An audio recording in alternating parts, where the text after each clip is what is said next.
¿Por qué estamos como estamos? Ese es el tema. ¿Por qué estamos como estamos? Ese es el tema que quiero compartir en el día de hoy. Desde la primera pareja humana sobre la faz de la tierra, que usted ya conoce quiénes son, Adán y Eva, hasta la actualidad, hermanos, prácticamente la raza humana por naturaleza hemos cogido o hemos tomado algo que le podríamos llamar un escudo llamado excusa, con el fin de regularmente no aceptar nuestra condición o con el fin de no tomar una responsabilidad sobre nuestros actos o acciones. Repito, desde el principio hasta la actualidad, los seres humanos por naturaleza somos así. Hemos decidido adaptar un tipo de escudo para evitar, hermanos, a veces nuestras acciones, nuestra condición. Hay un dicho por ahí que dice, la gente, a veces el hambre puede hacer que nos derribe, pero a continuación viene el orgullo y lo levanta por el otro lado. Y muchas veces nosotros los seres humanos hemos sido así. Y miramos, hermano, que siempre y casi siempre es alguien más quien tiene la culpa de nuestra condición. Casi siempre. ¿Por qué ya no viene, hermano? Porque ahí los hermanos son hipócritas. ¿Por qué está en esa condición y por qué no se involucra? No, porque ahí no hay amor. Por lo general nosotros siempre le queremos echar la responsabilidad a otro de nuestra responsabilidad. Le preguntó Dios a Adán, Adán, ¿dónde estás tú? Adán dijo, por aquí estoy escondido. ¿Por qué te escondiste, Adán? Porque tuve miedo, tuve vergüenza. Ay, ¿por qué tuviste vergüenza, Adán? Porque estaba desnudo. ¿Y quién te dijo que estabas desnudo? Porque pecaste, ¿verdad? Dijo, no necesariamente, Señor. La mujer que me diste me dio la culpa para alguien. O sea, la responsabilidad, la condición de Adán era una condición pecaminosa y de vergüenza, pero no quería aceptar la responsabilidad. Desde ahí comienza, hermano. Mujer, porque tú fuiste entonces. Dijo, no fui yo, fue la serpiente. Y a la serpiente ella no quiso hablar, o Dios no le permitió hablar.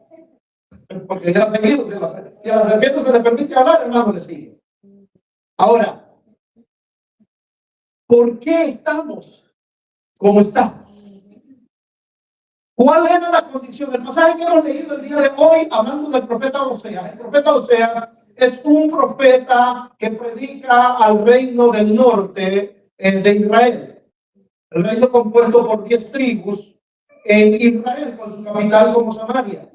Ya Judá ha sido cautiva un tiempo atrás y Israel, todas las otras 10 tribus, estaban a punto de igual manera de ser cautivos a causa de su estilo de vida, de su pecaminosidad.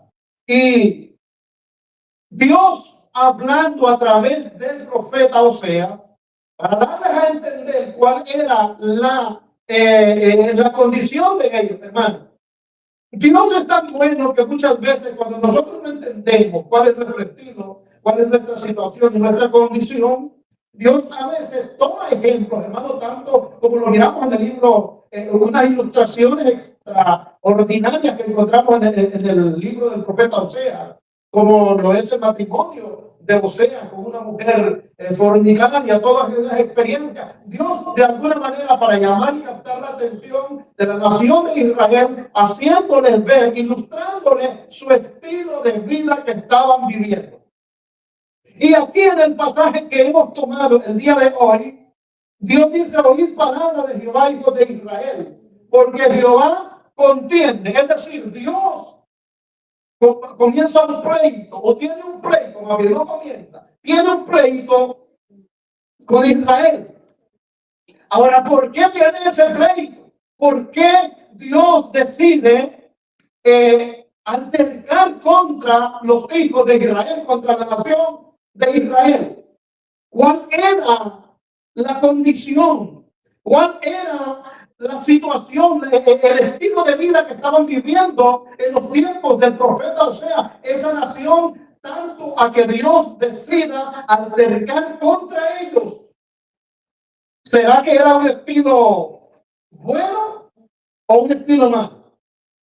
La respuesta es la siguiente: la nación de Israel había caído en una decadencia espiritual.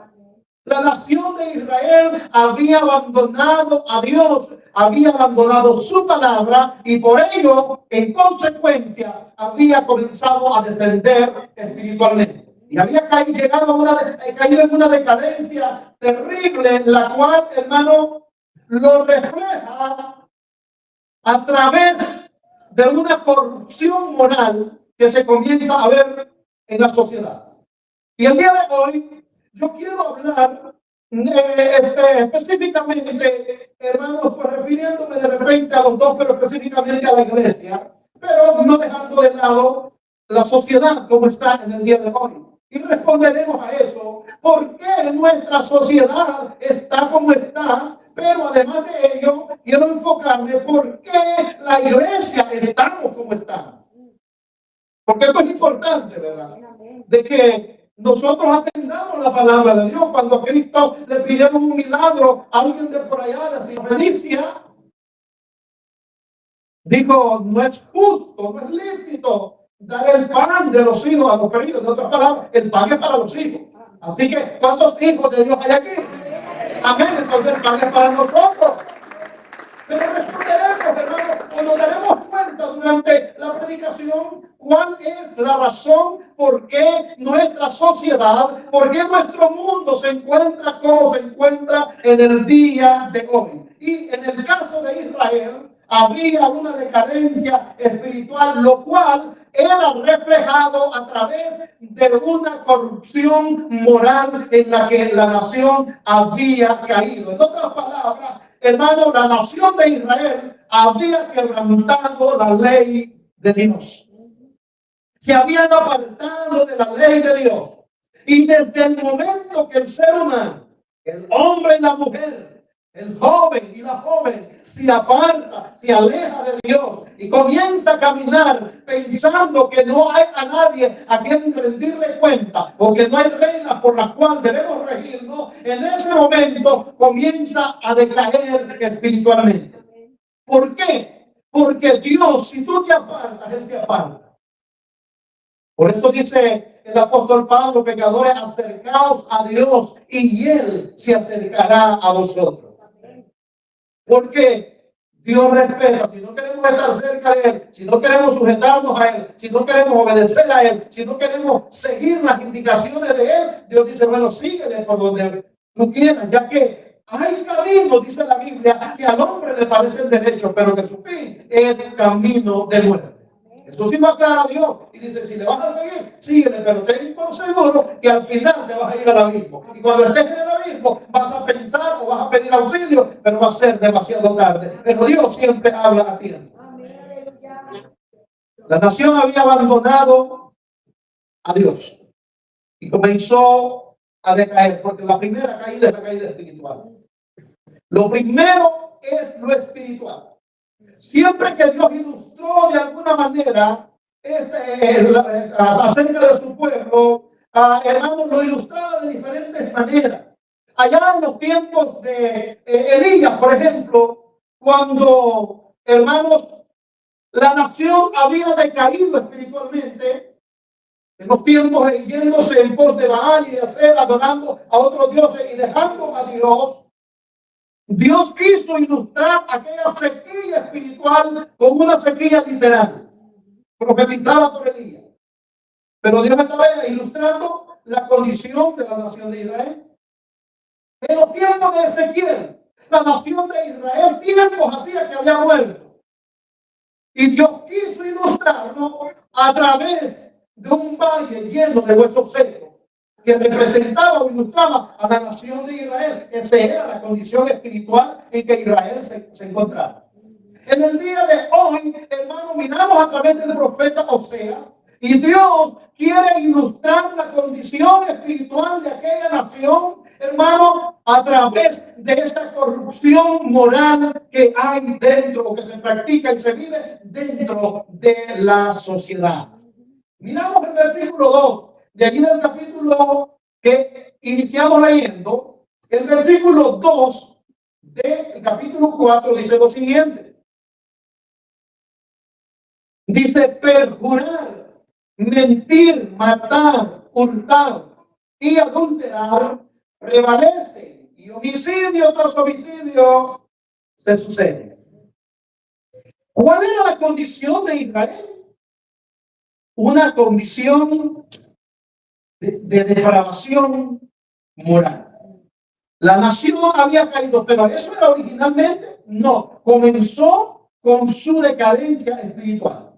Comenzó con algo más. Esto ya era consecuencia de haber dejado a Dios. Ese era el resultado de vivir alejado de Dios. Y Dios dice que lo que prevalecía en aquel tiempo en la nación, ¿qué era? Perjurar. Y cuando hablamos de perjurar, estamos hablando de jurar en falso. Y yo quiero hablar acerca de esto, pero a la misma vez que lo actualicemos al día de hoy y analicemos cuál es la condición en que nuestra sociedad se encuentra, en que nuestra iglesia de hoy en día se encuentra, para que podamos ver, hermanos, qué es lo que Dios quiere decir. Porque estamos, sigo con el tema. Ese es el miedo. Porque estamos como estamos. Entonces, perjurar es jurar en falso o incumplir una promesa hecha bajo juramento.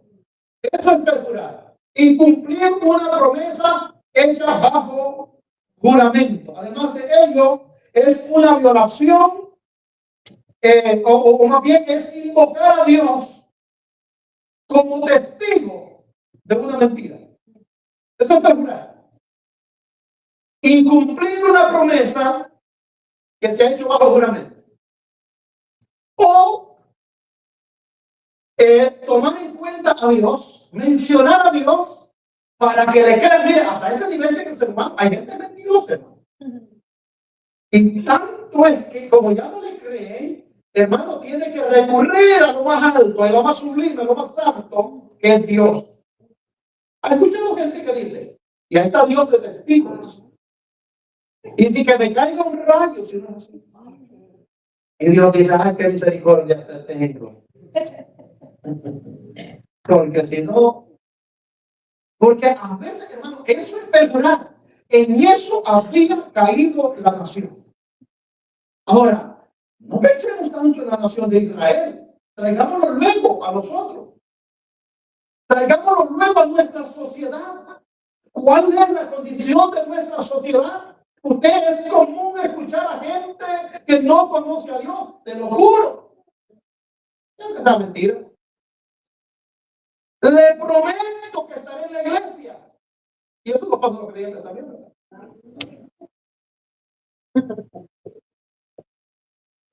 Voy a estar, mire, Dios sabe que, ¿por qué no he venido a la iglesia? No es común ese vocabulario. ¿Qué síntomas son esas? Decadencia espiritual. ¿Sí? ¿Por qué no fue ayer el aniversario, hermano?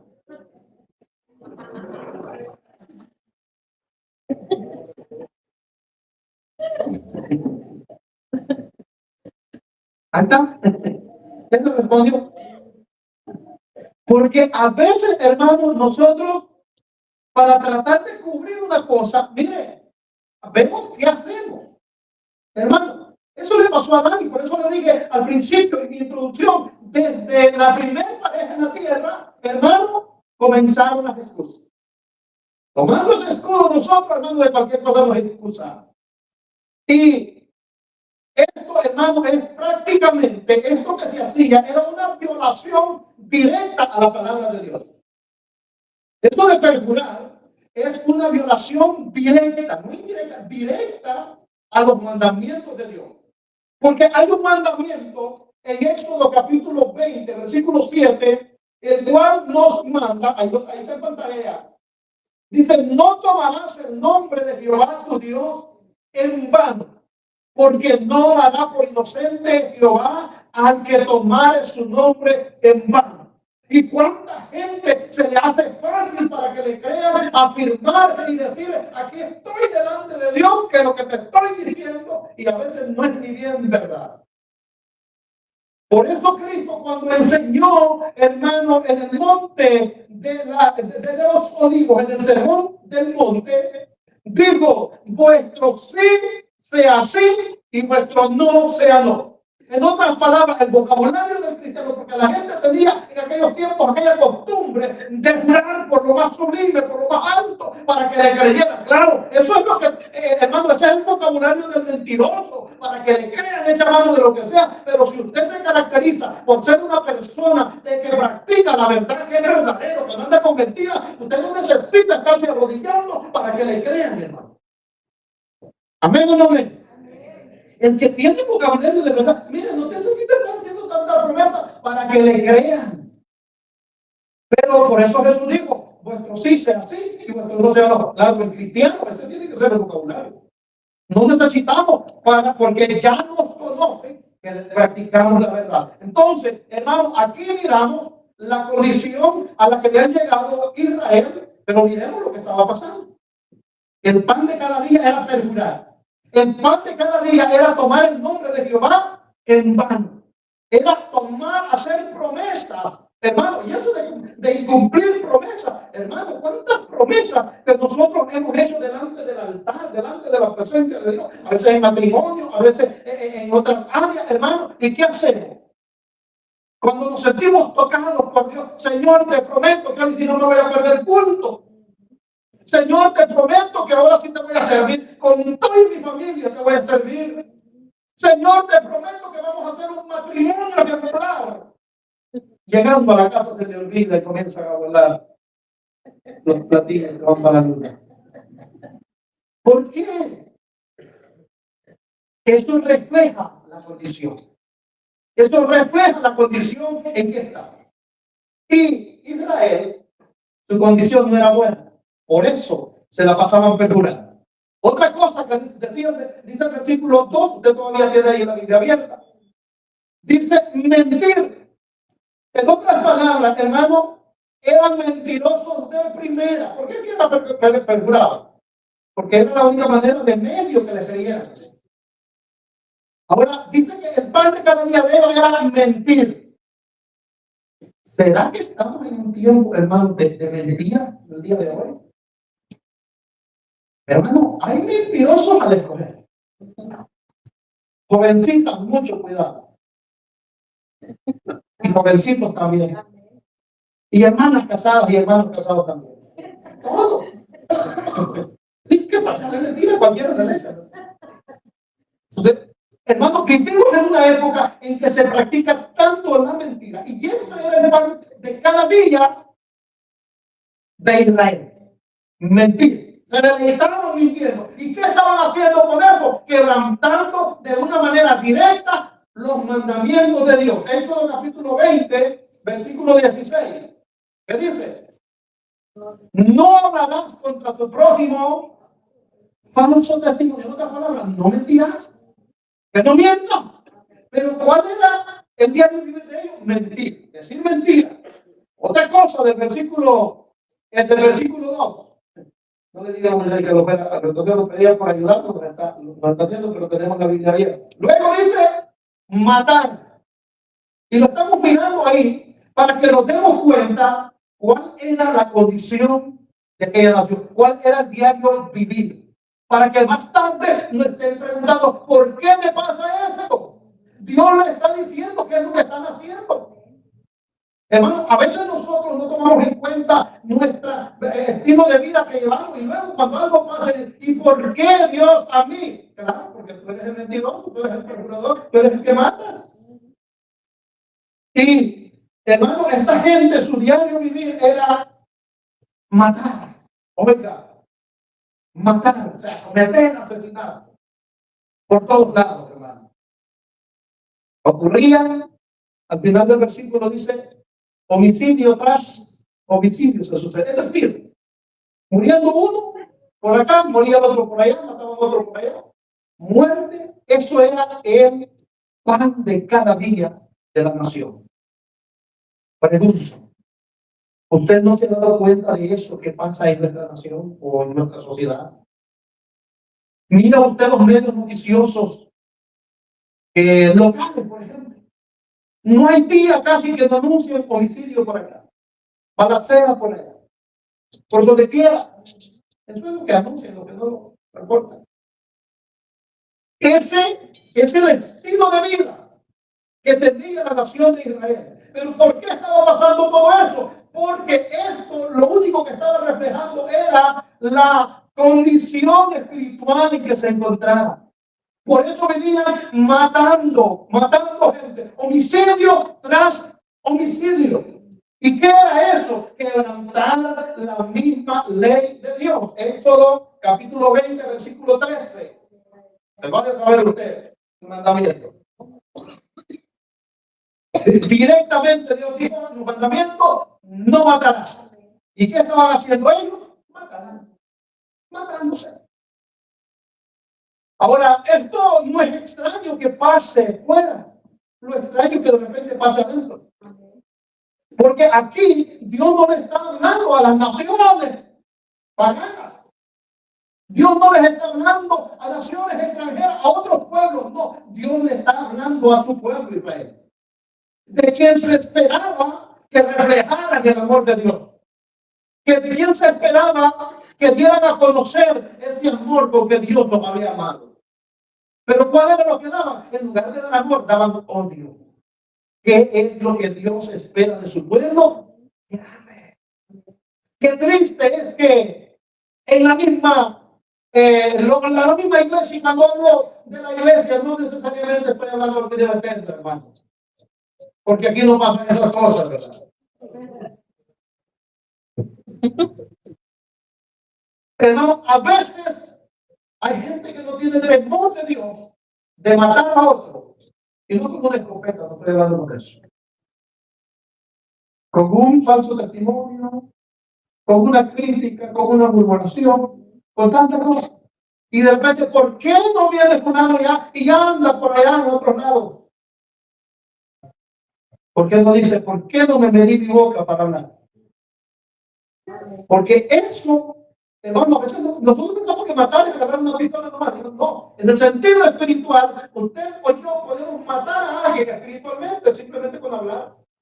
Con hablar con sabiduría. Con ofender, hacer sentir mal a alguien y hacerlo como si nada. Y esta gente, hermano, entre el mismo pueblo de Israel, dice que homicidio tras homicidio se sucedía.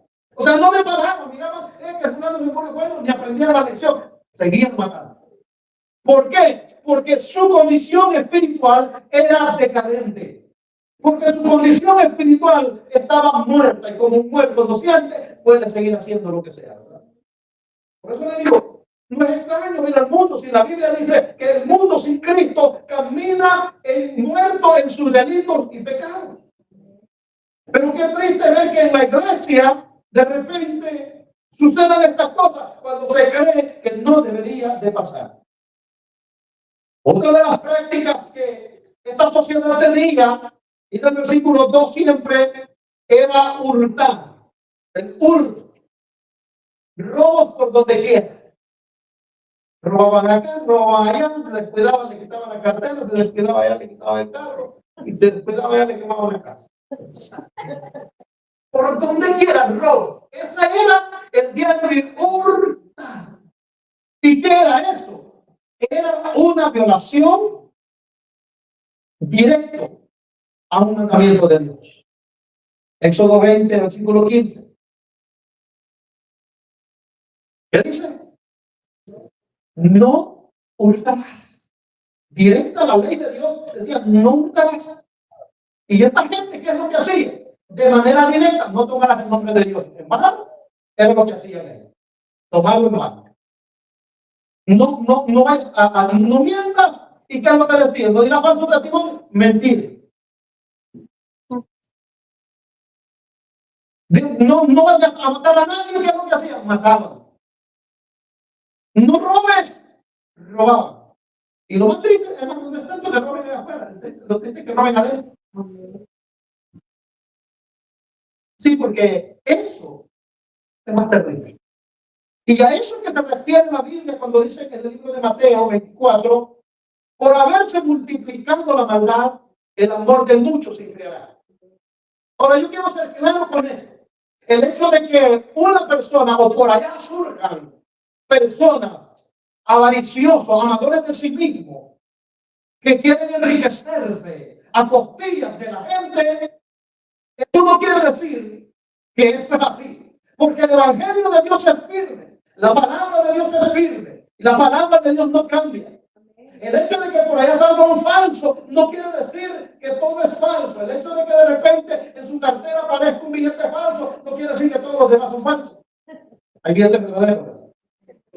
Así es porque igual, hermano. El hecho de que en otros lugares haya gente, pero lo que se está mirando, se está mirando. Se está mirando el hurto. A gente que la dejan en la calle. ¿Por qué? Ya vamos a ver por qué. Más adelante. Ya le voy a explicar. Por la misma Biblia nos explica. ¿Qué más dice el versículo? Adulterio. Se la pasaban, dice, hurtar y adulterar. Adulterar prevalece. Es decir, el adulterio era el pan de cada día. La violación al pacto matrimonial. No había respeto. ¿Y qué es lo que usted está mirando en nuestra sociedad? Gente que se casa por un mes. Gente que lo hace como un deporte. De repente está con una pareja, al rato aparece con otra. Pero la gente allá no conoce de Dios. Lo terrible es cuando esto lo queremos traer a la iglesia y quererlo aceptar por normal. ¿Qué es eso? Reflejo de la condición espiritual. ¿Y qué es lo que estaba pasando ahí? Estaba pasando, hermano, eso. No había respeto, hermano, en cuanto a eso. ¿Y qué dice la Biblia al respecto? Era una violación. Diré que le digo, esta gente se va directo a violar los mandamientos de Éxodo 20, versículo 14. ¿Qué dice? No cometerás, uno de los mandamientos decía, no cometerás, o dice, no cometerás adulterio. Directamente. Pero ¿qué hacía esta persona? Quebrantaban ese mandamiento de manera directa. Sin ningún temor, ellos quebrantaban esos mandamientos. La pregunta es la siguiente. ¿No es esa la triste realidad que estamos viendo en el día de hoy? Es eso. Y como le repito, a veces lo más triste es que del mismo pueblo de Dios se mira eso. ¿Y qué es lo que refleja? La condición espiritual por lo que la iglesia a nivel global está enfrentando en estos tiempos. ¿Pero qué quiere Dios? Que despertemos a la realidad. Y todavía preguntamos, ¿pero por qué Dios? En la iglesia primitiva se dice que Dios hacía milagros, que Dios hacía señales, que Dios hacía aquí, que mataba a aquellos y a los otros, y hacía de todo. ¿Por qué? Preguntemos lo mejor, ¿cuál es mi condición espiritual? ¿Cuál es mi condición? ¿Por qué a veces hay un silencio? ¿Dónde usted ha visto que hay silencio total?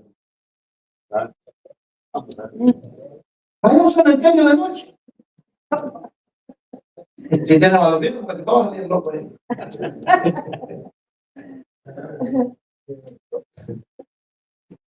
Ahí donde hay silencio.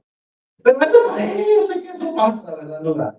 Y no estoy hablando cuando usted, hoy estamos atentos para escuchar el mensaje de Dios, ¿verdad? Porque algunos hermanos atentos que están por eso está haciendo los ojos.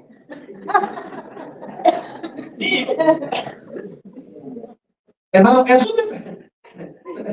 Depende unos cuantos con las palabras. Ya sé cómo tirar, como guía. Pega allá y pega para todos lados. Todas las bolitas a la vez. perjurar, mentir, matar, hurtar, adulterar.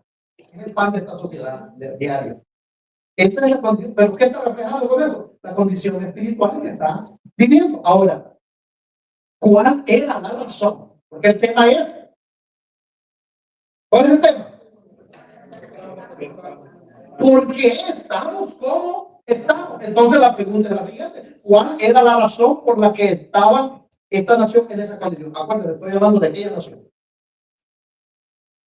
Hermano, en primer lugar, nosotros miramos que lo que había pasado ahí era un abandono de la verdad. El versículo 1, que ya lo leímos al principio, por eso no lo puse ahí, a menos que haya alguien que quiera, pues lo decida poner, pues lo vamos a ver. Pero el versículo 1 que leímos al principio dice lo siguiente: oí palabra de Jehová, hijos de Israel, porque Jehová contiende con los moradores de la tierra. Porque no hay, la razón cuál era, no hay verdad. Es decir, hermano, había un abandono de la verdad. Esto estaba llevando a reflejarse más adelante en la condición que hemos estado hablando que se encontraba. O sea, había un abandono de la verdad. La nación entera, hermano, se había apartado de la verdad. Se había, hermano, ido, incluyendo los que se creían que deberían de ser mensajeros o pregoneros de la verdad, los profetas. Hasta los profetas, hermano, dice que curaban con liviandad al pueblo, la herida del pueblo. Le decían paz, paz. Y de verdad que no había paz. Porque donde no hay consagración o cercanía a Dios, no hay paz. El único que ofrece paz y verdadera es Cristo Jesús. Por eso Cristo dijo en cierta ocasión: mi paz os dejo, mi paz os doy, no como el mundo la da. Mi paz es verdadera, dijo Cristo. Esa es la única paz, hermano, que funciona. Entonces lo que encontramos ahí es que había, hermano, total ausencia de verdad. Esta nación había abandonado la verdad. Hermano, hay gente, hermano, que se deleita en la mentira, que no puede hablar si no habla mentira. Hasta, hermano, para cualquier cosa miente. Hay veces que se miente hasta sin necesidad. ¿Usted ha visto gente así? Porque hay uno que por medio responde por necesidad. Pero a veces que no tiene ni necesidad de mentir, pero miente por naturaleza. Por naturaleza. Hermano, el día de hoy, gran parte de la iglesia ha caído en eso. Ha caído en eso. Gran parte de los predicadores han caído, hermano, en eso. ¿Por qué? Porque la iglesia, hermano, a veces simplemente ha descuidado su relación, su comunión con Dios. Y simplemente se ha ido abandonando la verdad. Ahora la pregunta, hermano, ¿a qué la iglesia está llamada? Cuando el Señor estableció la iglesia de Jesucristo, Cristo encargó a la iglesia que la iglesia sería, hermano, la encargada, la indicada para sostener, para defender y para proclamar la verdad. La iglesia, hermano, tiene que pararse y hablar la verdad, sostener la verdad. Si eso va a traer consecuencias, pues hágalo. Por eso es que cuando predicamos aquí, hermano, aunque entendemos que miramos las caras a veces, hermano, de que como que no cae muy bien la medicina, pero como dije, era alguien, un predicador de antaño, un predicador bastante conocido en la antigüedad, que decía cuando predicaba y hacía esos mensajes fuertes, decía: prefiero herirlo con la verdad que matarlo con la mentira. A veces, hermano, es preferible que el mensaje sea fuerte, pero que le ayude al final, hermano, porque es mejor. Es mejor que hoy me digan la verdad y no que mañana esté llorando. Esto es como el padre alcahuete, hermano, que a su hijo lo deja hacer lo que quiera, que le haga berrinche, y a reír se pone, porque está chiquito. Cuando sea grande, le va a hacer berrinche más grande y ya entonces va a ser demasiado tarde. Cuando sea grande y aparezca en la cárcel o en un hospital, o cuando menos, ¿verdad? O en otro lugar, entonces, va a decir: mejor me hubiera parado firme. Bueno, es igual. Dios prefiere, hermano, que nos incomodemos un poco, pero que nos haga bien para poder, hermano, llegar donde tenemos destinado llegar. Entonces Dios ha encargado que la iglesia debe de ser la encargada de, hermano, de sostener la verdad. ¿Cuántos sostienen la verdad? ¿Cuántos defienden la verdad? ¿Y cuántos proclaman la verdad? Primero Timoteo capítulo 15, capítulo 3, versículo 15, dice lo siguiente: para que si tardo, le dice Pablo a Timoteo, sepas cómo debes conducirte en la casa de Dios, que es la iglesia del Dios viviente. Miren lo que es: columna y baluarte de la verdad. Es decir, la iglesia de Cristo es la que debe sostener. Mire, hermano, que se hunde el mundo en su mentira, que se hunde el mundo en la falsedad, pero la iglesia permanezcamos en la verdad. Pero la iglesia sostengamos la verdad. Pero la iglesia, hermano, anunciemos la verdad. Pero la iglesia vivamos en la verdad. Pero para ello hay que conocer la verdad. Y Cristo lo dijo bien claro: yo soy la verdad. Estamos llegando al tema ya. Estamos entrando ahí. Hermano, ¿por qué? Porque lo que había pasado en aquella nación era que, hermano, habían abandonado la verdad. En el día de hoy, en muchos lugares, incluyendo púlpitos de iglesia, se ha abandonado la verdad. Y lo que se habla, hermano, son cuentos. Lo que se habla son historias. Lo que se habla, hermano, son sermones sociales para poder socializar mejor, para poderse llevar más tranquilo. Oiga, Dios no nos llamó tanto para vivir tan tranquilo, hermano, al estilo que nosotros queramos. Dios nos llamó para que fuésemos parte de su iglesia poderosa, aquella que dijo Pablo que es necesario que a través de muchas tribulaciones entremos en el reino de los cielos. Aquello que le encargó Pablo a Timoteo y le dice: si quieres vivir piadosamente, tendrás que enfrentar persecuciones. En el mundo tendréis aflicción, dijo Cristo, pero confiad, yo he vencido al mundo. La verdad traerá esas aflicciones, pero manténgase la verdad, porque eso Dios lo premiará al final. Entonces la iglesia, hermano, es llamada para defender la verdad, para permanecer en la verdad. No nos involucremos en la falsedad, que hay mucho en el día de hoy. Mantengámonos. Otra de las cosas, hermano, que estaba pasando ahí en el versículo 1 era que esta sociedad, hermano, habían olvidado la misericordia. Porque no hay verdad ni misericordia. ¿Qué había pasado? Se habían olvidado de la misericordia, es decir, de esa compasión, hermano, que hacia el prójimo, ese sentir que nos hace ayudar a otro, sentir dolor por el necesitado, por la desgracia ajena. Esa misericordia, tener esa compasión, pero ¿sabe qué? Eso no se miraba. En lugar de darle un bocado de comida, que era lo que hacían ellos, darle con el machete o con lo que había que darle para matarlo. Porque homicidio tras homicidio se sucedía. Y habían olvidado la misericordia. Ahora, ¿qué es lo que miramos en el día de hoy nosotros, hermano? La misericordia, ¿usted la mira? A veces, hasta en el pueblo de Dios, la misericordia ausente. El dolor por los demás, ausente. Usted mira a la gente desesperada de la iglesia por buscar a las almas perdidas. Falta de misericordia. Eso es. Falta de compasión por el que está perdido sin Cristo. ¿Por qué? Porque eso refleja la condición que estamos.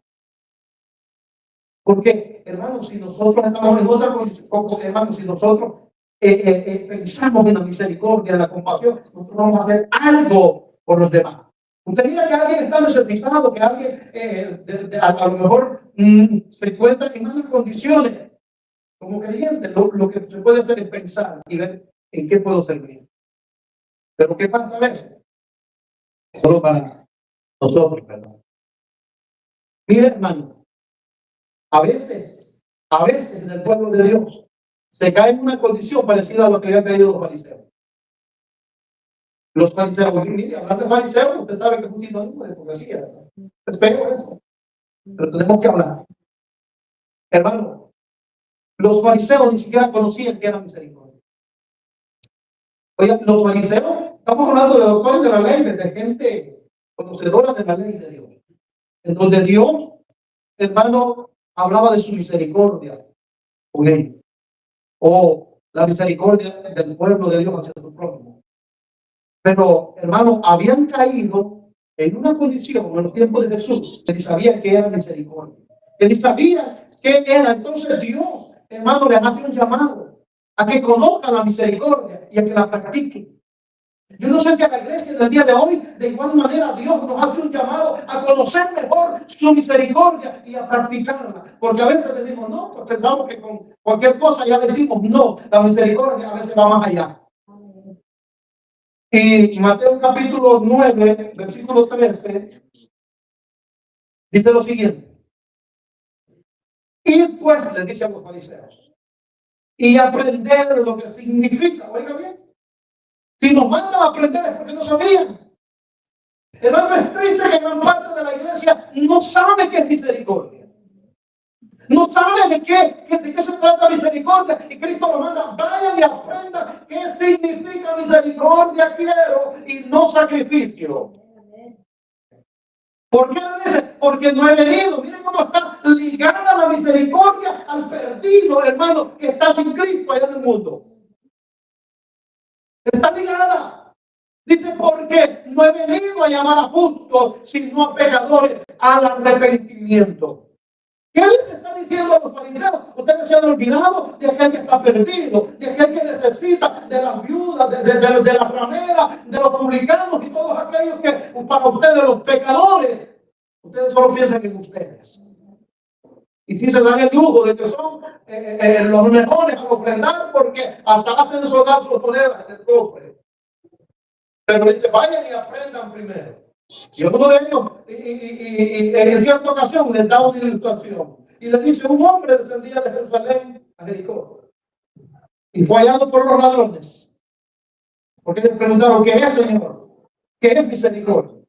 Y si un hombre descendía de Jerusalén y fue asaltado y fue golpeado, y pasó un sacerdote por ahí, de los fariseos, de ellos. ¿Y qué hizo? Pasó de lejos. Pasó un levita, ¿y qué hizo? Pasó de lejos. Pasó un samaritano y se bajó de su cabalgadura. Fue donde estaba aquel hombre medio muerto, golpeado por los ladrones. Hermano, ladrón, la Biblia dice en Juan 10:10 que el ladrón no viene sino para matar, robar y destruir. Eso es Satanás.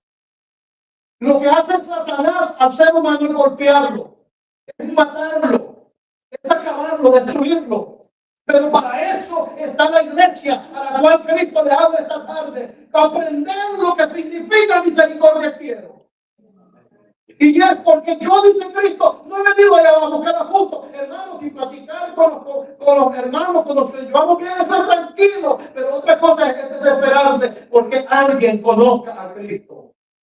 Hacer algo porque alguien más conozca a Cristo. Aprender lo que es misericordia quiero. Y aquel hombre samaritano, hermano, de quien no se esperaba, hermano, fue quien se bajó para vendar las heridas, para curar las heridas de aquel hombre, para ponerlo en su cabalgadura y llevarlo a un lugar de cuidado. Eso es lo que Dios está esperando de la iglesia en el día de hoy. Dios no está esperando de la iglesia que piense en riquezas y en grandezas terrenales. La Biblia nos manda a hacer riquezas allá donde el ladrón no viva, ni la polilla corrompe, en los cielos, bendito el nombre del Señor. Pero ¿por qué pasa esto? Porque la Biblia dice que donde está nuestro tesoro, ahí estará también nuestro corazón. Entonces, hermano, la condición de la nación de Israel era una condición en la cual, hermanos, se habían olvidado lo que era misericordia. Y por eso Dios, Jesús, cuando viene a los fariseos, los manda a que aprendan qué es misericordia y que vayan y la practiquen. Mateo 23, versículo 23. Ay de vosotros, escribas y fariseos, para que miren qué les hablaba. Hipócritas, porque diezmáis la menta y el eneldo y el comino, y dejáis de hacer lo más, oiga bien, lo más importante de la ley, que es la justicia, la misericordia y la fe. ¿Qué está ahí? La misericordia. Le dice Cristo, está bien que hagan eso, está bien, porque a veces en lo que se enfoca Esa es la primera parte. Ellos eran, hermanos, eran tan meticulosos que si una libra de comino cosechaban, ¿cuántas onzas serían? Le sacaban el tiempo, 11 y algo, ¿verdad? Y la podían, hermano, contaban hasta los granitos. Para no, y porque ellos eran perfectos en la ley, pero se habían olvidado de lo principal, del espíritu de la ley. Se habían olvidado de la misericordia, y por eso es que y les dice Cristo, miren, eso que están haciendo no les digo que no lo hagan, porque de repente va a ser pastor, entonces no hay que diezmar ya. Entonces Cristo, como ya sabe que nosotros somos medio listos, podemos seguir adelante. Cristo, esto era necesario hacer sin dejar de hacer aquello, lo que estaban haciendo ya, síganlo haciendo lo que le está diciendo Cristo, síganlo haciendo. Pero hagan justicia, hagan misericordia, tengan fe. Entonces, hermano, esa era la situación. Y en tercer lugar, hermano, lo que pasaba en el versículo 1, que es lo más grave, es que aparte de que no había verdad ni misericordia, otra cosa, otra condición era ni conocimiento de Dios. Hermano, la ignorancia deliberada acerca de Dios es un enorme problema. La ignorancia deliberada, hermano, acerca de Dios es un enorme problema. A alguien le preguntaron en cierta ocasión a un teólogo contemporáneo, señor, y ya le dijeron el nombre, ¿cuál es el problema mayor del mundo en el día de hoy? Y respondió, no conocen a Dios. El no conocer a Dios es el mayor problema. Luego le preguntaron, pero señor teólogo, como le llaman, ¿y cuál es el mayor problema de la iglesia en el día de hoy? ¿Sabe qué respondió? No conocen a Dios. O sea, el mismo problema que el mundo tenía, que no conoce a Dios, el mismo problema se ve reflejado en la iglesia que no conoce a Dios. Y le dirá, pastor, pero yo sí lo conozco. ¿Verdad? Dios es muy grande para que ya lo conozca, ¿verdad? Eso quiere decir que a Dios tenemos que seguirlo conociendo. Y este pueblo, hermano, estaba en un enorme problema. No había conocimiento de Dios. Hermano, mire, todo puede pasar. Es más, Dios en un tiempo le dijo a la nación de Israel, dice, mira, sabios, no se anden alabando ustedes en su sabiduría. Ustedes ricos, no se anden alabando en su riqueza. Usted fuerte, no se alabe el fuerte en su fortaleza. Sino alábese de esto, dijo Dios, en conocerme y entenderme que yo soy Jehová de los ejércitos. En eso el hombre se debe de alabar. ¿Qué quiere Dios? Que lo conozcamos. Que lo conozcamos. ¿Y cuál era el problema de la nación? Que no conocía a su Dios. Entonces, ¿por qué estaban como estaban? Porque no conocían a Dios. ¿Por qué estamos como estamos? Porque no conocemos a Dios muchas veces. Y eso nos lleva, hermano, a pensar varias veces. No conocían a Dios. Y esto es trágico. Esto de no conocer a Dios, hermano, ¿qué significa? Eso significa ignorar a Dios. Y en el caso de ellos, como el versículo 6 de allí del capítulo 4 dice, mi pueblo fue destruido porque le faltó conocimiento. Por cuanto desechaste el conocimiento, yo te echaré del sacerdocio, y porque olvidaste la ley. Se recuerda que estaban pecando, quebrantando directamente la ley de Dios como olvidada. Bueno, por cuanto quebrantaste la ley, olvidaste la ley de tu Dios, también yo me olvidaré de tus hijos. Entonces, ¿cuál era la situación aquí? Un olvido de Dios. Si había, hermanos, simplemente un desconocimiento de Dios. ¿Qué significaba eso? Ignorar voluntariamente acerca de Dios. A propósito, hermano, acerca de Dios. Esa era la situación de Israel en esa época. A propósito, dice, desechaste el conocimiento. En otras palabras, hermano, esa situación que estaba pasando Israel era grave. O sea, no querer conocer a Dios. Eso es terrible. Ahora, la pregunta es, ¿usted cree que simplemente la nación no quería conocer a Dios solamente por no conocer? Porque de repente no conocen a Dios. El problema es, aparte de no conocer a Dios, a propósito no quieren conocer. ¿Por qué? Y aquí es donde entramos nosotros en lo que quiero mencionar el día de hoy. ¿Por qué estamos como estamos? El reflejo suyo y el reflejo mío de cómo yo me muevo en el área espiritual es un reflejo de cómo estoy espiritualmente con Dios, de cómo está mi relación con Dios. Sí, porque hay gente, hermano, que no le va ni le viene. ¿Ha visto usted ese tipo de personas? No le va a decir, ay, hermano, que se caiga el tema, que se caiga, porque no me caiga encima, no me traumante. Y si se cae con otro él, me mete bajo la banca para que no me pase nada. No le importa nada, hermano. Pero todo eso refleja la condición que nosotros estamos.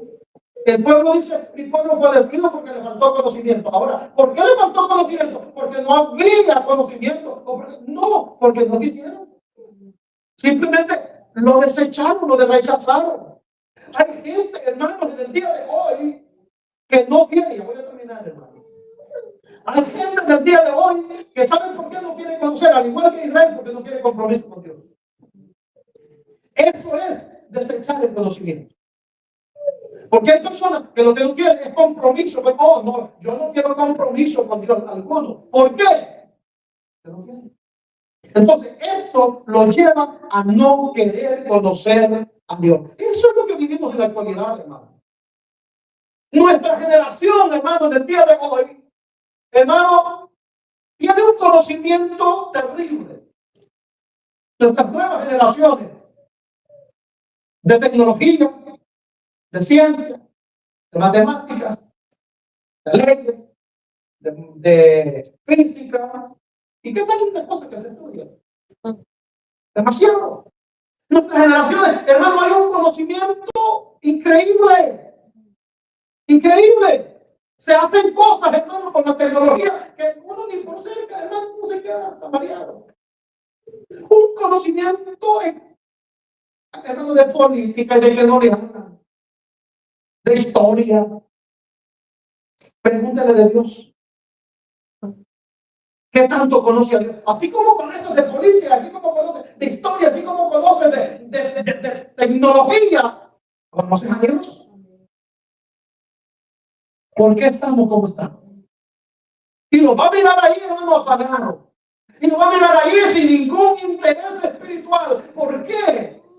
Porque eso es un reflejo de las condiciones que estamos. Y le echamos la culpa a medio. No, si a mí me pusieran de pastores a iglesia, hasta fuego tiraría. Hermano, porque a veces nosotros sí queremos, pero hermano, lo que reflejamos es una condición que estamos. A veces nuestra generación es lo que está pasando. ¿Cómo está actuando, hermano, o cómo actúa nuestra gente sin conocimiento de Dios? Mire, hay gente que a propósito no quiere conocer de Dios. Esa es la triste realidad, hermano. A propósito, porque, hermano, es que mire, pastor, si yo llego a conocer a Dios, yo tengo que hacerle caso. Y por eso prefiere mejor quedarse ignorante. Sería fuerte, ¿verdad? Pero eso es ignorancia de Dios a propósito. Y eso es lo que pasaba con la nación. Hermano, ellos, ¿saben por qué no querían conocer? Porque ellos no sabían quién era Dios. Y si lo conocían, entonces iban a estar comprometidos a vivir conforme a ese Dios. ¿Por qué cree que a la gente le gusta vivir en la iglesia tradicional? Porque allá, hermano, pues sales de allá y te vas al baile y nadie te dice que no lo tienes que hacer. Porque vengas el siguiente domingo y te confiese. La gente vive sin regla. Entonces, hermano, porque los dioses de las naciones, dice la Biblia, que son vanidad. Y no pone ninguna regla, no hay restricciones. Pero el Dios que yo conozco, hermano, ese Dios sí tiene reglas. Y por eso la gente no lo quiere conocer más, porque no quiere vivir conforme a las reglas de Dios. Por eso es que Israel rechazó a propósito el conocimiento de Dios y de su palabra, porque no querían compromiso con Dios. Ay, pastor, no, mira que si yo me doy cuenta que al Dios al que yo acepté y estoy sirviendo es un Dios santo, yo tengo que vivir como Dios es, tengo que vivir en santidad. Y eso para nada. Ay, pastor, pero si yo me doy cuenta que el Dios a quien yo sirvo es un Dios que busca adoradores, que le adoren en espíritu y en verdad, yo tengo que ponerme en las pilas para adorar en espíritu y en verdad. Y yo no quiero ir a eso. Uy, qué feo se mira los hermanos que hasta el conocimiento que no. Hermano, por eso la gente a veces no quiere cercanía con Dios, porque sabe que si conoce a Dios hay que vivir como Dios es y como Dios quiere.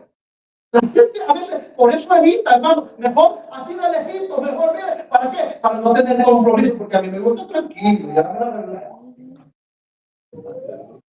Entonces, ¿cuál es el problema de esta gente? Que no querían conocer a Dios a propósito.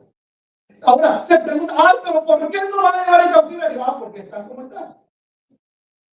Porque habían voluntariamente desechado, rechazado el conocimiento de Dios. Pregunto, en el día de hoy, ¿no tenemos, hermanos, suficientes herramientas para conocer a Dios mejor? ¿Pero qué pasa? ¿Nos interesamos tanto? Mira, hay gente que no le puede comprarse un teléfono de $1,200. O díganme por ahí los precios de los modelos, ¿cómo están? Más o menos. Más o menos, pero por ejemplo. No le duele y está esperando que salga el siguiente para entregarme y agarrar otro. Porque quiere traer tecnología de punta. Vaya a ver en la Biblia que trae. De esa gratis trae. Santo, aleluya. Dígale que compre un diccionario bíblico para que entienda la palabra mejor y un libro de comentarios o cosas para poder alimentar su... No, hermano, ¿por qué? No, pastor, es muy caro. Ay, ¿cómo no sentiste eso cuando trabajas allá en Antiguo? Porque no queremos, a propósito, no queremos. Y eso es lo que pasaba con la nación. Y ahora ahí se pregunta, ¿por qué estoy como estoy? ¿Hasta ciego está allá? Pues también lo tenemos. Sí, hermano, a veces simplemente estamos reflejando nuestra condición. La nación de Israel estaba en esa decadencia por su, hermano, por su actitud. No querían conocimiento de Dios. Mi pueblo fue destruido, Dios lo aclaró, porque le faltó el conocimiento. Pero ese conocimiento, dice Dios, no es que no te lo puse a tu disposición, a tu alcance. Es que yo vi que tú no tenías interés. Y la Biblia dice en el libro de Romanos que la palabra de Dios no la ha puesto al otro lado del mar para que diga cómo, quién pasará, para que me le explique, me le enseñe. La palabra de Dios la tenemos aquí, accesible para conocer a Dios, el Dios mío que ha revelado a través de su palabra. Cuando yo aprendo de aquí, desde su palabra, yo conozco mejor a Dios. Pero ¿qué pasa? Hermano, le tenemos un respeto a la Biblia que ni siquiera la abrimos. No tenemos conocimiento y todavía, ¿y por qué será que no se le queda nada, pastor? Y que se le va a quedar bien así. Hermano, nunca pasó de Juan, no, de Juan 3:16 es más difícil. Que mejor Filipenses 4:13. En todas las participaciones, y no es que me he fijado que alguien, pero si acaso le cae alguien, el mismo versículo de Acts, el mismo que dice todos los jueves, y como le toca a mí, se le olvidó a la gente que se lo dice. Y mal dicho, para más. ¿Pero por qué? No hay interés, hermano. Simplemente no hay interés. Pastor, pero ¿por qué no me involucra? ¿Cuál es el interés que te miramos? Yo quisiera que me pusiera por lo menos de presidente de un club. Y si no viene del culto y piensa que vas a monitorear de ella por el teléfono. Está presente. Amén. Y yo le dije que iba a cumplir mi cuidado. Sí, hermano. Porque a veces no queremos conocer a Dios a propósito. Y ese es el problema de esta nación. que a propósito ellos rechazaron el conocimiento, porque ellos ya sabían que si conocían a Dios, si oían la palabra, iban a estar comprometidos con Dios, a vivir como Dios quería que viviera. Hermano, Dios quiere que su iglesia se comprometa con Él. Dios quiere a ese pueblo que esté entregado totalmente y que viva para Él, que le sirva a Él, que viva, hermano, una vida, hermano, como a Dios le agrada. Eso es lo que Dios quiere. Eso es lo que Dios está esperando de su pueblo, de que le podamos conocer. Que no nos quedemos ahí porque por cuanto desechaste el conocimiento, yo también te voy a desechar del sacerdocio, le dijo a la nación. Hermano, es importantísimo conocer a Dios. Si hay algo de tanta importancia, es conocer a Dios. Imagínese que usted se va a ir a vivir con alguien que no conoce. ¿Tendría ese valor usted? Ya pasaron los tiempos de esa ignorancia, hermanas. De saltarse por la ventana.